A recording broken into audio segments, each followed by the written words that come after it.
Dalam nama Bapa dan Putra dan Roh Kudus. Amin. Berjumpa lagi dengan saya pada perenungan hari ini tanggal 3 Maret 2023. Hidup karena kebenaran yang dilakukan. Bacaan liturgi hari ini diambil dari Nubuat Yeskiel 18 ayat 21 sampai dengan 28 dan Injil Matius 5 ayat 20 sampai dengan 26. Saudaraku yang terkasih di dalam kasih Kristus, sesungguhnya saudara, Allah kita Maha Rahim. Kasihnya yang besar sehingga dia tidak mengingat-ingat lagi akan dosa kita yang telah kita lakukan, yang telah datang kepadanya dan mau bertobat. Tetapi jikalau orang fasik bertobat dari segala dosa yang dilakukannya dan berpegang pada segala ketetapanku serta melakukan keadilan dan kebenaran, ia pasti hidup, ia tidak akan mati. Segala durhaka yang dibuatnya tidak akan diingat-ingat lagi terhadap dia. Ia akan hidup karena kebenaran yang dilakukannya. Yeskiel 18 ayat 21 sampai dengan 22. Saudaraku, di sini saudara, Yeskiel memahami keselamatan bukan dihitung dari kebaikan dan keburukan yang dilakukan seseorang selama hidupnya.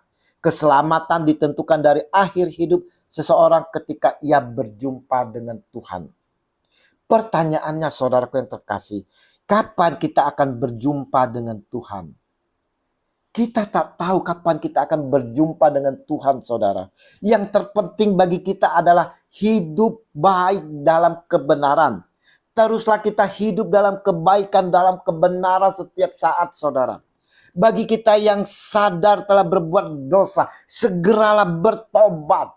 Kita harus mempunyai prinsip hidup. Kita tinggal sebentar lagi. Sebentar lagi kita akan berjumpa Tuhan. Maka tetaplah selalu berbuat baik dalam kebenarannya, saudara. Kita juga bisa berpikiran atau berprinsip, saudara. Hari esok saya tidak ada lagi. Saya akan berjumpa dengan Tuhan. Maka berbuatlah yang baik pada hari ini. Berbuatlah dalam keadaan baik dan benar untuk berjumpa dengan Tuhan.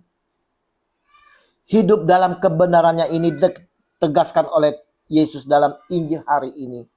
Maka aku berkata kepadamu, jika hidup keagamaanmu tidak lebih benar daripada hidup keagamaan ahli-ahli Taurat dan orang-orang Farisi, sesungguhnya kamu tidak akan masuk ke dalam kerajaan sorga. Matius 5 ayat 20.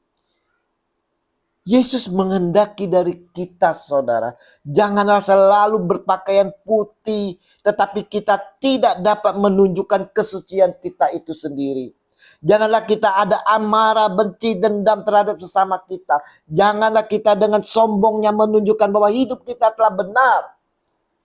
Dan selalu mengklaim orang-orang lain berdosa.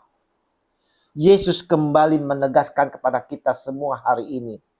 Tetapi aku berkata kepadamu, setiap orang yang marah terhadap saudaranya harus dihukum. Siapa yang berkata kepada saudaranya kafir harus dihadapkan kepada mahkamah agama. Dan siapa yang berkata jahil harus diserahkan ke dalam neraka yang menyala-nyala. Matius 5 ayat 22. Sungguh mengerikan perkataan Tuhan Yesus hari ini, saudara. Mengatakan orang kafir saja kita harus dihadapkan kepada mahkamah agama. Mengatakan jahil saja kita diserahkan ke dalam neraka.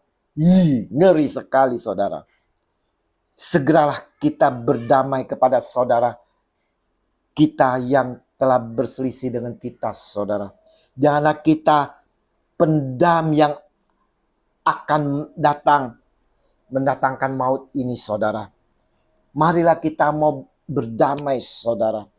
Yesus menasihati kita. Sebab itu, jika engkau mempersembahkan persembahanmu di atas mezbah dan engkau teringat akan sesuatu yang ada dalam hati saudaramu terhadap engkau, tinggalkanlah persembahanmu di depan mezbah itu dan pergilah berdamai dahulu dengan saudaramu, lalu kembali untuk mempersembahkan persembahanmu itu.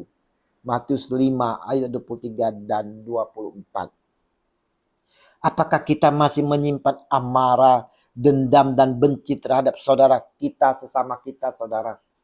Sudahkah kita bertobat, berdamai dengan mereka? Ataukah kita dengan gengsi, malu meminta maaf? Atau kita menunda-nunda untuk bertobat, saudaraku yang terkasih? Dalam masa prapaskah ini, masa puasa dan pantang, mau mengingatkan kepada kita bahwa Allah yang Maha Rahim tidak fokus kepada masa lalu kita, saudara. Tetapi hidup kita yang sekarang ini, saat ini, hidup dalam pertobatan ini, hidup baik dalam kebenarannya, saudara. Untuk itu, saudara, biarlah kita mau menjalani masa puasa dan pantang ini, saudara, dengan pertobatan, saudara. Kita mau melepaskan masa lalu kita, saudara. Dan kita mau masuk ke dalam masa yang akan datang dengan penuh kebenaran. Hidup di dalam roh. Hidup di dalam pimpinan roh. Kita mau hidup di dalam pertobatan yang harus menghasilkan buah yang manis, sehingga semua orang dapat merasakannya.